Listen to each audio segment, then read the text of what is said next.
Welcome back, my dear friends, to day number 34 in our journey through Orchos Tzaddikim, Ways of the Righteous. We are in the Treasure for Life edition on page 187. We're beginning the fifth gate, the fifth chapter.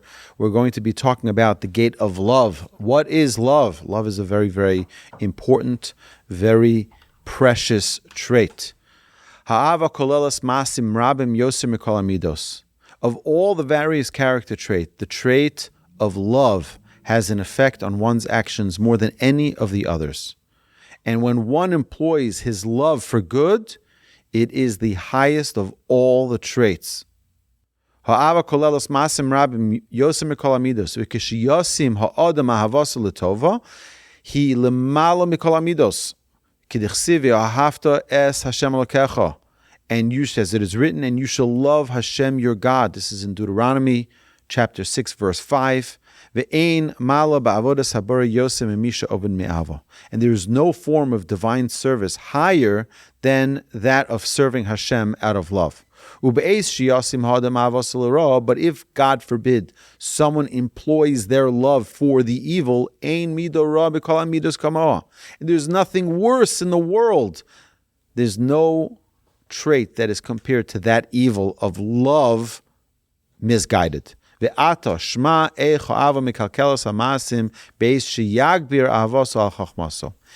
and now we have to see how love can ruin one's deeds when it gets the upper hand over one's wisdom. We know love is an emotion, right? And if that emotion doesn't function properly, then people can love a lot of silly things and do silly things out of the love, out of a good intention, but all misguided. Because there are many different types of love. Ha'ava achas. What is the first type of love? Avas adam es banav. A parent who loves his children, who loves their children. Umirov ava eino miyasrum madricham l'derech hatova. But because of that great love, they don't guide them and they don't reprimand them. Umanicham lechas b'shrir sliban, and lets them just go on their path, go do what you want. And umizeh yavo hezekado, and then coming from this, the result of this can be great, severe damage for the children because they're never being guided. So that's a misguided love. Yes, it's important to love your children, to be obsessedly in love with your children. Great, but you still have to guide them. When they do something, you have to guide them and make sure that they understand when the right thing is done, great. When the wrong thing is done, they need to be properly critiqued for it, properly, so that they can learn from their wrong ways. What's the second misguided love? Ha'ava shniya avas hamamon. Love for money. One's great desire for money causes him to be dishonest in business. And covets and exploits and steals in order to amass more wealth. This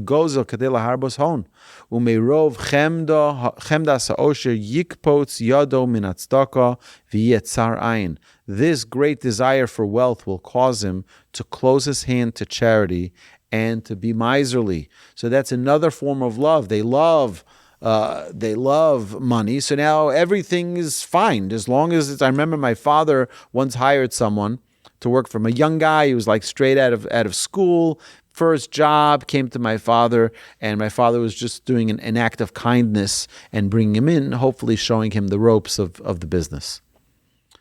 And after the first day, the guy came back from being out in the field. And my father asked him, so what did you do? He says, well, I did this and this, and I did that and that, and I said this and I said that. My father's like, well, but 1 second, that's not true, and that's not honest. How can you say that? He said, what are you talking about? It's business. As if business is a blanket approval to cheat, lie, and steal, and do whatever you want, because it's in the name of business. That was the last day he worked there. That's not the way you operate. That's not the way you conduct your business. Just because you have a desire or a love for money doesn't mean that we can just do whatever we want. What is the other form of love that could be misguided? Avas nashim, the love for women.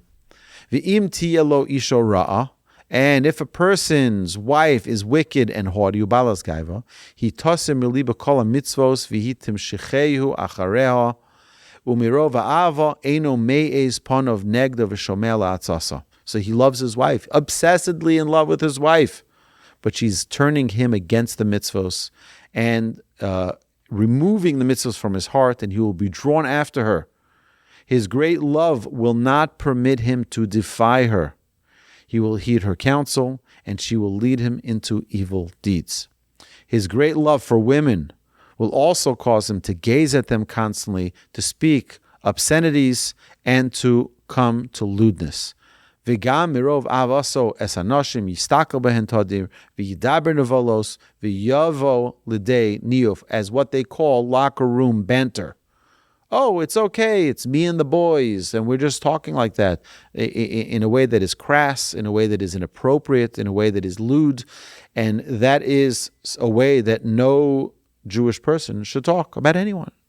So this is very, very important. This is part of what we learn when we learn the trait of modesty. It's not only modesty in clothes, in how we carry ourselves and how we dress. Modesty is how we talk. And if a person doesn't talk with a proper modesty, that's also a major flaw, which we will get to undoubtedly. The fourth, misguided love, the love of those close to him, his father, mother, brothers, sisters, his other relatives, and his friends and companions. He ahavas krovav, aviv, imo, v'achiv, v'achyosav, v'shar krovav, v'reav, v'chaverov, mitoch ahavasam, yisayea lohem b'machlokusam. Because of his love for them, he will aid them in their quarrels, without first checking to see whether they may have wronged their rivals. V'lo yochush v'lo yidaktek imheim pashu b'vali machlokosam. Ach la'olam yazor lahem v'yogem v'yichas aleim. He will blindly assist them and defend them and cover up for them. And even if they have been guilty of great offenses, he will take their side. Ve'af importzu protzos rabos yogen aleim. It's a big mistake. If you know that your family did something wrong, it is proper to correct them and not to just say, well, it's family. We have to, of course we have to protect our family. Of course we have to defend our family. Of course we have to stand up for our family. Right? You're not allowed to neglect your own flesh. The Torah commands us that. You can't neglect your own flesh, meaning your own family. Okay. But that doesn't mean that if you know that they're dishonest in business, if you know that they're going in the improper way, that you don't give them guidance to go in the right way. He's trying to do favors for his family when they're not called for and inappropriate. Kigon la'asosa moshlim eparnasei ador v'lios rodim ba'am ve'afilu imheim rishoim. It's family. Everything in the name of family I'm willing to do. He will also heed their counsel and not depart from it, although it is not good. He will likewise desire to elevate them to positions which are not appropriate for them, such as governors, supervisors, and taskmasters. And although they may be wicked, this will not deter him. For love will blind his eyes and deafen his ears. And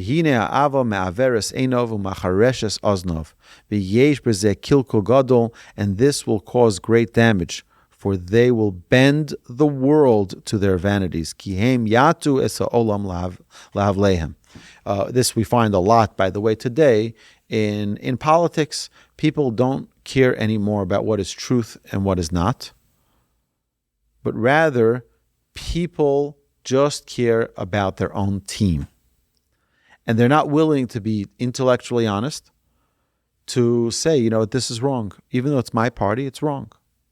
Even though it's the candidate that I like, but it's wrong, or it's right. And even though, since people are not having today intellectual arguments, it's all an emotional argument. When you look at television, which is why for years already I haven't looked at these pundits and listen to these radio programs years and years about politics or about current events in the world, because the honest truth, I'm not missing out on anything. Nothing changed. I can open up the newspaper in 5 more years and nothing still will change. We'll see the same depravity. We'll see the same, immorality that we see now. Maybe it'll get worse. Maybe it'll get better. Not sure. But definitely a person needs to be truthful and honest. Ha'ava chamishis, what is the 5th misguided love? Hi avas orech yomim, v'rov ahavosas achius lo yamad b'nisayon. The love of long life. Because of his abundant love for life, he will not withstand trials that will require him to sacrifice his life. I want to just live. Just leave me alone.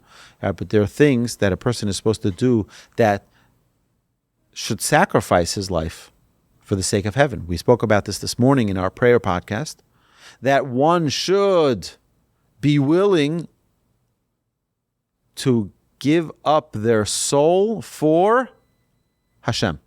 If someone puts a gun to your head and says, bow down to this idol or I kill you, you take a bullet to your head. Why? Because I'm not going to forsake my God. But I love long life. And this person that the author here is bringing this example he's not going to be able to withstand such a trial because he loves his life too much. It's fine. I'll just bow down. Who cares? And that is misguided and incorrect.